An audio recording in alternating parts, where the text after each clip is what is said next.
Uma nova revelação notável sobre a irmã Agnes Chazagá surgiu e, para muitos, evoca um sentimento de admiração entrelaçado com um profundo mal-estar. O que antes era sussurrado nos confins silenciosos de um convento, há muitos anos, agora parece reverberar por todo o mundo de maneiras que perturbam e provocam reflexão. O enigma que rodeia as suas experiências espirituais ressurgiu, suscitando questões que agora parecem mais urgentes e prementes do que nunca. As últimas interpretações das suas mensagens proféticas deixaram muitos questionando se o que já começou é realmente o despertar inicial de um evento muito maior e mais profundo no horizonte. O que o futuro reserva para a humanidade? Embora ninguém possa prever com certeza como o mundo se irá desenrolar, aqueles que estão familiarizados com a sua história sentem que entramos num capítulo que a irmã Agnes previu há muito tempo. Antes de mergulhar mais fundo nas implicações das suas profecias, é essencial refletir sobre a vida da própria irmã Agnes, as suas lutas, a sua perseverança inabalável e a força serena que a sustentou ao longo de uma jornada que foi moldada não apenas pelo sofrimento, mas também pela graça milagrosa que ela experimentou. Irmã Agnes Katsuki Sazagá, uma freira católica humilde e devota do Japão, tornou-se reconhecida internacionalmente por uma série de eventos místicos ocorridos na década de 1970 na pequena cidade de Akita. A sua história não é de fama ou grandeza, mas sim de resiliência face à doença e de fé inabalável, que, com o tempo, floresceu num testemunho que foi muito além da sua terra natal. Nascida em 28 de maio de 1931, irmã Agnes enfrentou dificuldades desde o início de sua vida. Nascida prematuramente, ela teve uma saúde frágil quando criança, um padrão que persistiria por toda a vida. No entanto, dentro dela havia uma notável força interior, uma determinação inabalável de suportar as provações que enfrentavam, não com ressentimento, mas com confiança profunda e inabalável na mão invisível de Deus. Seus primeiros anos foram marcados pelo sofrimento, um fardo que poderia ter abalado um espírito menos resiliente. Aos 19 anos, um procedimento médico de rotina mudou sua vida para sempre. Um erro cirúrgico durante uma apendicectomia resultou em graves danos ao seu sistema nervoso, deixando-a fisicamente imobilizada por um longo período. Durante 16 longos anos, irmã Agnes passou por uma série contínua de tratamentos médicos, visitas hospitalares e procedimentos. Embora o mundo possa tê-la esquecido, o céu não. Sem o conhecimento de muitos, sua vida estava sendo preparada silenciosamente para algo muito maior do que qualquer um poderia ter previsto. Tudo mudou quando ela foi colocada sob os cuidados de uma enfermeira conhecida apenas como SRTAW, uma mulher cuja fé católica profunda e devota irradiava através de suas palavras e ações. Não foi apenas a medicina que ajudou a irmã Inês neste período, mas o amor e o exemplo da verdadeira caridade cristã. Através da orientação gentil da senhorita W., Agnes começou a se envolver com a mensagem do Evangelho de uma forma que despertou algo profundo em seu coração. O Deus de quem ela ouvira falar tornou-se aquele a quem ela ansiava servir. Este encontro marcou o início de uma transformação espiritual, acendendo um relacionamento pessoal com Cristo que a guiaria em cada passo. Apesar da sua condição frágil e dos receios compreensíveis da sua família relativamente às exigências físicas da vida religiosa, Agnes sentiu um apelo inequívoco para dedicar a sua vida a Deus. Seus pais, inicialmente preocupados com sua fragilidade física, acabaram dando sua bênção. Ela se juntou à congregação das Irmãs do Coração Imaculado de Maria em Nagasaki e mais tarde tornou-se membro das Servas da Eucaristia, uma comunidade pequena, mas profundamente comprometida, que permitiu que mulheres consagradas vivessem sua missão espiritual enquanto permaneciam engajadas com o mundo ao seu redor. Em 1973, a viagem da irmã Agnes tomou outro rumo inesperado. Naquele ano, ela sofreu uma grande perda, sua audição. Diagnosticada com um quadro progressivo e irreversível, ela ficou completamente surda. No entanto, em vez de enfraquecer o seu espírito, este desafio apenas serviu para aprofundar a sua determinação. Ela adaptou-se aprendendo a ler os lábios e continuou a sua vida de oração e serviço em comunidade, sem se deixar intimidar pelo seu novo silêncio. Foi durante este período de profundo silêncio que algo extraordinário ocorreu, um acontecimento que alteraria não só a sua vida, mas o curso de toda a sua comunidade religiosa. Certa manhã, enquanto participava da adoração eucarística, uma presença sobrenatural entrou na silenciosa capela. Um anjo apareceu à irmã Agnes, entregando a mensagem de que sua audição seria restaurada temporariamente entre agosto e outubro do mesmo ano. Fiel à palavra do anjo, a sua audição foi restaurada milagrosamente, sem qualquer explicação médica, durante um período de 5 meses. Então, tão repentinamente como havia retornado, desapareceu mais uma vez. Mas a história não terminou aí. Na festa da Anunciação de 1982, data de profundo significado para a sua comunidade, o anjo regressou com outra mensagem. Desta vez, a sua audição seria totalmente restaurada, de forma permanente, através da intercessão da Virgem Maria. E, de fato, a audição da irmã Agnes foi milagrosamente restaurada mais uma vez, desta vez para sempre.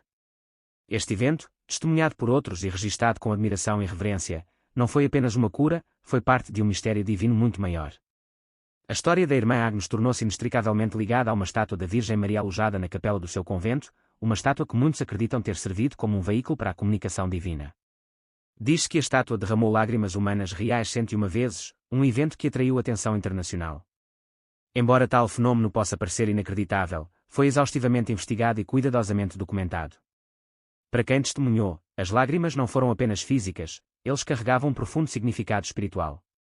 Não eram sinais destinados ao espetáculo, mas à reflexão e à contemplação. Eles apontaram para um aviso, um chamado e uma preparação. Um dos episódios mais marcantes da vida de Irmã Agnes ocorreu durante a visita de um grupo de peregrinos da Coreia.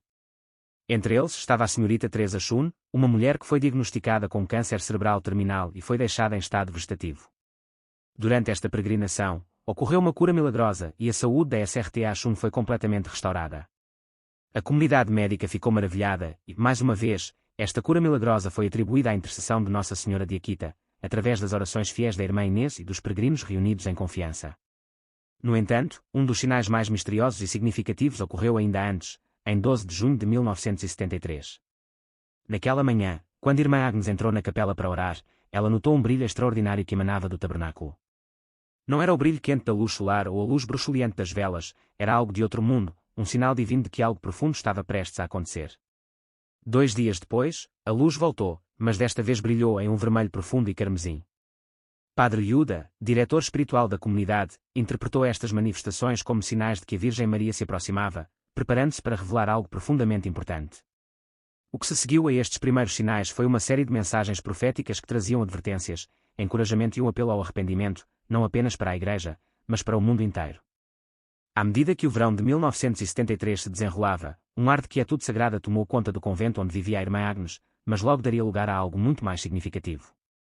Em 28 de junho de 1973, enquanto estávamos em profunda oração perto do altar, algo extraordinário aconteceu, um evento tão delicado e maravilhoso que pareceu levantar momentaneamente o véu entre o céu e a terra. Enquanto as freiras rezavam com humilde devoção, uma nuvem radiante envolveu o altar, e de dentro desta nuvem luminosa surgiram as formas de anjos, seres distintos e pacíficos cuja presença encheu a capela com uma sensação de segurança divina. Estas não eram meras visões, mas seres tangíveis e pacíficos, cuja presença era uma dádiva divina. No dia seguinte, enquanto a Irmã Agnes recitava o rosário, ela teve outro encontro espiritual pessoal, um encontro que aprofundaria a sua jornada. Seu anjo da guarda apareceu ao seu lado, não como uma figura distante, mas como um companheiro próximo. Esta não foi a primeira vez que o céu alcançou almas escolhidas desta forma. As orações proferidas pelo anjo tinham uma notável semelhança com as orações proferidas aos 3 pastorinhos em Fátima, décadas antes. Simples mas profundas, estas orações de humildade, adoração e penitência serviram de ponte para uma comunhão mais profunda com Deus, guiando a alma em direção à verdade divina. Essas experiências não foram isoladas, mas parte de um mistério maior que se desenrolava. Mais tarde naquele dia, enquanto a Irmã Agnes orava, uma dor súbita e aguda na mão e no braço esquerdos fez com que aparecesse uma marca de sangramento em forma de cruz. Não foi o resultado de uma lesão, mas um sinal espiritual, uma participação nos sofrimentos de Cristo. Para aumentar o mistério, a mesma marca apareceu na estátua de madeira da Virgem Maria dentro da capela, que também começou a sangrar. Estas não foram apenas ocorrências simbólicas, eram manifestações vivas do mistério divino, levando toda a comunidade a ponderar com reverência o seu significado. Os eventos milagrosos continuaram a acontecer nas semanas que se seguiram. No dia 3 de agosto de 1973, à meia-noite, Irmã Agnes foi despertada pela presença de seu anjo, que entregou uma mensagem urgente. O anjo a chamou para orar, alertando-a sobre um confronto espiritual que se aproximava. O peso de forças invisíveis pressionava-a ao seu redor, como se os poderes das trevas tentassem interromper a sua missão e silenciar a sua voz. Mas a Irmã Agnes, fortalecida pela fé, seguiu em frente, inabalável na sua determinação. Os sinais do céu não cessaram.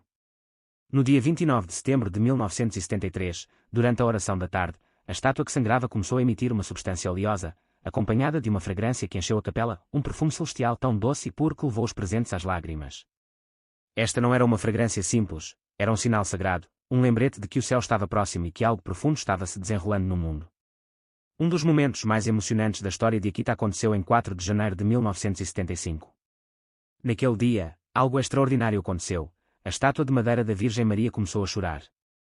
Lágrimas visíveis e reais fluíram de seu rosto esculpido, e aqueles que testemunharam isso ficaram comovidos com esse milagre inesperado. Descobriu-se que as lágrimas, que mais tarde foram cuidadosamente recolhidas e analisadas por médicos especialistas, tinham uma composição humana, uma descoberta surpreendente que aprofundou o mistério em torno do evento. A estátua chorosa continuaria a derramar lágrimas em diversas ocasiões, cada vez perfurando o coração de quem a via. Alguns interpretaram as lágrimas como um sinal de tristeza por um mundo dilacerado, enquanto outros as viram como um apelo divino para que a humanidade se arrependesse dos seus pecados. As lágrimas que escorriam da estátua não eram de forma alguma teatrais ou artificiais. Eles eram ternos, solenes e assustadores, impressionando aqueles que os testemunhavam como profundamente reais. Eles foram um lembrete de que este não era um espetáculo teatral, mas sim um chamado divino, um apelo sincero do céu, exortando a humanidade a retornar para Deus. Estas manifestações não foram simplesmente emocionais, carregavam um peso de significado espiritual, revelando a profundidade da tristeza e da compaixão que a Virgem Maria procurava transmitir. Um dos capítulos mais notáveis da história de Akita ocorreu em 15 de outubro de 1983, quando aconteceu um milagre que teria um impacto profundo além das fronteiras do Japão. A senhorita Teresa Shun, uma mulher coreana que sofria de câncer cerebral terminal, viu-se ligada ao convento da Irmã Agnes. Após fervorosas orações pela cura de Teresa, sua condição subitamente tomou um rumo milagroso. Apesar de estar em estado vegetativo, a saúde de Teresa começou a melhorar dramaticamente. Imagens médicas antes e depois do evento verificaram a transformação. Essa cura deixou atonitos até os observadores mais céticos. Foi uma cura que desafiou a explicação científica e solidificou ainda mais a crença de que a intercessão de Nossa Senhora de Akita não era apenas real, mas também atuava ativamente. Estes acontecimentos milagrosos, tanto pessoais como globais no seu alcance, culminaram em 3 mensagens profundas que a Virgem Maria transmitiu à Irmã Inês em 1973. Estas mensagens não se destinavam apenas a ela. Eram mensagens espirituais de imenso peso, destinadas a serem ouvidas pelo mundo inteiro. Numa capela simples em Akita, no Japão, um lugar dedicado à oração silenciosa e à devoção diária, a linha entre o eterno e o temporal ficou confusa.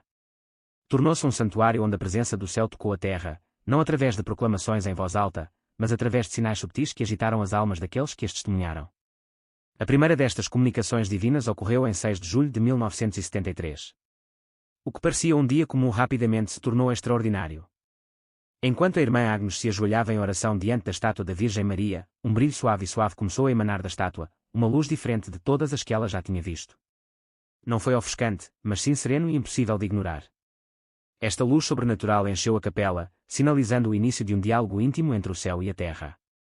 Durante este encontro, a Virgem Maria reconheceu os sofrimentos pessoais da Irmã Agnes, a sua perda auditiva e os estigmas na sua mão, como sinais imbuídos de um profundo significado espiritual. Ela foi instruída a recitar uma oração específica, ligada às servas da Eucaristia. Esta oração não foi apenas um pedido de cura, foi um apelo à oferta, à salvação e à intercessão em nome do mundo inteiro, especialmente pela Igreja e pelos seus líderes. Esta mensagem não se referia apenas à jornada pessoal da Irmã Agnes. Foi um apelo a um compromisso espiritual mais elevado, um apelo à intercessão pela Igreja e pela salvação das almas. Na sequência destas profundas manifestações espirituais em Akita, no Japão, foi iniciada uma investigação formal. Os acontecimentos em torno da Irmã Agnes Sasagá e da estátua da Virgem Maria suscitaram um intenso interesse não só entre os crentes locais, mas também entre a comunidade católica em geral, tanto no Japão como a nível mundial. As lágrimas visíveis, os estigmas na Irmã Agnes e muitas outras ocorrências inexplicáveis deixaram claro que algo extraordinário estava acontecendo. As autoridades da Igreja não podiam mais ignorá-lo. Em 1975, o bispo John Shiroido, da Diocese de Nagata, onde Akita está localizado, tomou medidas imediatas ao saber do fenómeno. Ele compreendeu o significado que tais acontecimentos poderiam ter para a Igreja como um todo e procurou o aconselhamento da Congregação para a Doutrina da Fé do Vaticano, o gabinete responsável pela salvaguarda da doutrina católica. Dado o número crescente de relatos, desde curas físicas até a estátua chorosa, havia necessidade de um discernimento cuidadoso. Em resposta, a Congregação aconselhou Dom Ido a proceder a uma investigação formal sobre o assunto. Uma comissão foi formada em 1976, composta por especialistas em teologia, medicina e diversas áreas relevantes. A sua tarefa era examinar cuidadosamente as provas e determinar se estas manifestações poderiam ser atribuídas à intervenção divina. No entanto, a investigação revelou-se desafiadora e complexa. A comissão não conseguiu chegar a uma conclusão clara e definitiva, deixando muitas questões sem resposta. Esta falta de clareza criou uma área teológica cinzenta, nem uma rejeição dos acontecimentos, nem um endosso formal.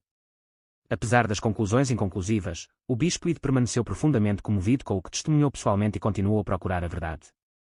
Em 1981, novas evidências, incluindo fotografias, testemunhos e documentação médica, surgiram.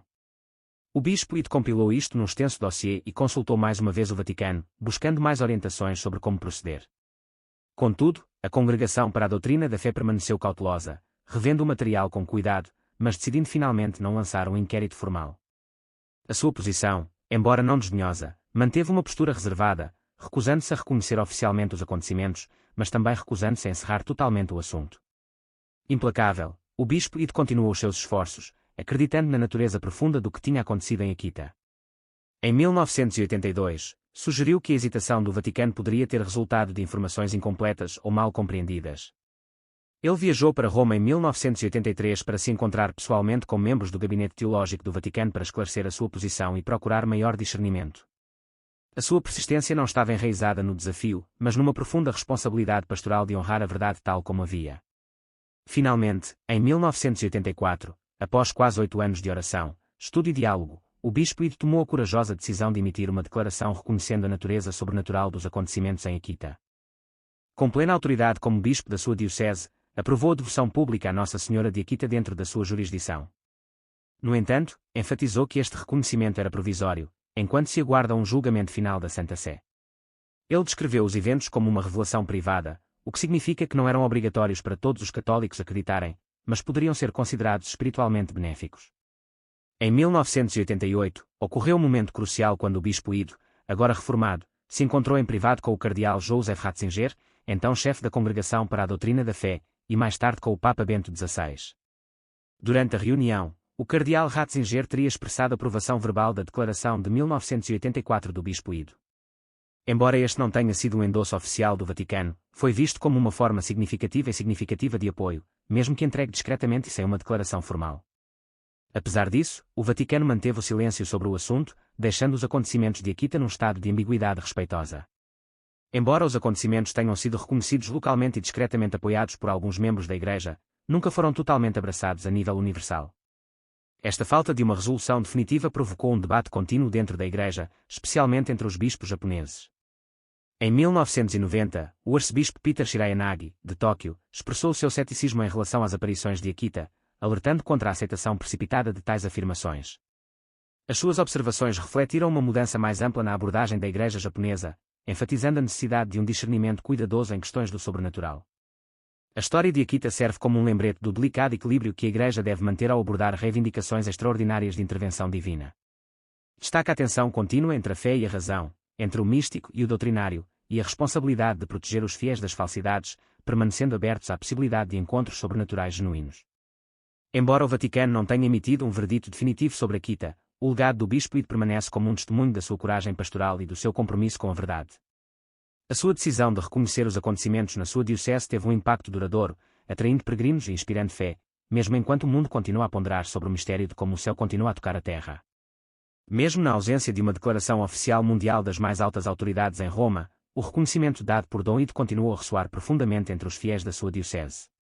A sua decisão pastoral, tomada após reflexão orante e em alinhamento com a lei da Igreja, mantém até hoje o seu profundo significado na diocese de Nagada. Esta aprovação proporcionou aos fiéis a oportunidade de abraçar as mensagens espirituais ligadas ao Akita, integrando-as nas suas vidas de uma forma profundamente pessoal. Embora estas revelações sejam categorizadas como privadas, o que significa que a crença nelas não é obrigatória, o seu impacto tem sido inegável. As mensagens mexeram com os corações daqueles que as ouviram, despertando devoção, contemplação e transformação espiritual entre aqueles que responderam com sincera abertura. A primeira mensagem que Irmã Inês recebeu, transmitida na sagrada quietude da capela, enfatizou o imenso poder da oração, particularmente a recitação do Rosário. Isto foi mais do que apenas um pedido, foi um convite amoroso do céu, convidando os fiéis a regressarem às práticas essenciais da fé cristã. Os crentes foram exortados a oferecer as suas orações não apenas pelas suas próprias intenções, mas também como atos de reparação pelas feridas infligidas ao mundo através do pecado humano. Estas orações, quando oferecidas com fé e devoção genuínas, foram descritas como atos poderosos de cura espiritual, capazes de abrandar corações endurecidos, diminuir a prevalência do pecado e trazer conforto à alma angustiada da humanidade. A segunda mensagem, entregue no dia 3 de agosto, assumiu um tom mais urgente. Expressou profundo pesar pela situação do mundo e emitiu um apelo sincero ao arrependimento. Nesta mensagem, os fiéis foram convidados a consolar o coração de Cristo através da oração, do autossacrifício e da humildade. Embora a mensagem tivesse um tom sério e sombrio, nunca teve a intenção de incitar o medo.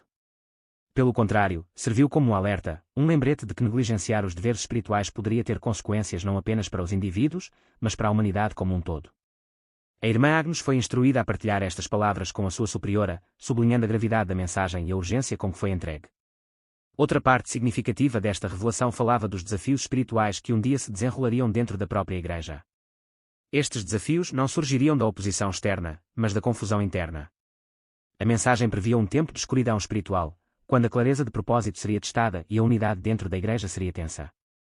Estas não eram previsões terríveis destinadas a provocar medo, mas sim avisos para encorajar a vigilância em oração. As palavras da Virgem exortaram os fiéis a confiar em Deus, a interceder em favor dos outros e a perseverar nos momentos de incerteza.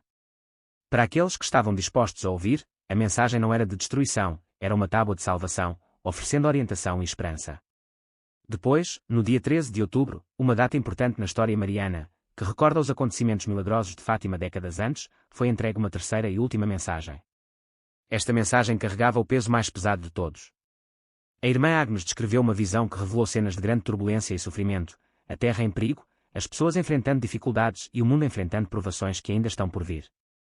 Embora a visão retratasse acontecimentos desastrosos e convulsões, também estava repleta de uma mensagem repetida e tranquilizadora de esperança. O caminho para a proteção, enfatizou a Virgem, não era através do medo, mas através da fé. Ela mais uma vez apontou o rosário como uma poderosa salvaguarda espiritual, exortando os fiéis a rezarem, especialmente pelos líderes da Igreja, aqueles que guiam as pessoas nos momentos mais difíceis e incertos. Com o passar dos anos, a irmã Agnes voltou a uma vida de oração silenciosa, longe da vista do público. A capela e o AER, Retiro de Evangelização Akita, permaneceram locais de consolo e reflexão, onde os peregrinos buscavam paz, cura e respostas para suas questões mais profundas. Durante muitos anos, parecia que o fluxo de mensagens celestiais havia cessado, dando lugar a um período de contemplação e vivência dos ensinamentos espirituais já dados. Então, em 2019, décadas após a mensagem final ter sido entregue, a irmã Agnes voltou brevemente aos olhos do público. Agora com 88 anos, vivendo em reclusão pacífica, ela recebeu uma nova mensagem, uma que parecia profundamente relevante para a agitação global da época. Certa manhã de outubro, uma presença familiar retornou, seu anjo da guarda. Esta visita reacendeu os temas de revelações passadas, embora esta nova mensagem fosse breve, mas profundamente significativa. A mensagem do anjo foi simples e clara: cubra-se com cinzas. Foi um apelo à humildade e à penitência, oferecendo aos fiéis uma lembrança intemporal da importância do arrependimento e da renovação espiritual face aos desafios do mundo.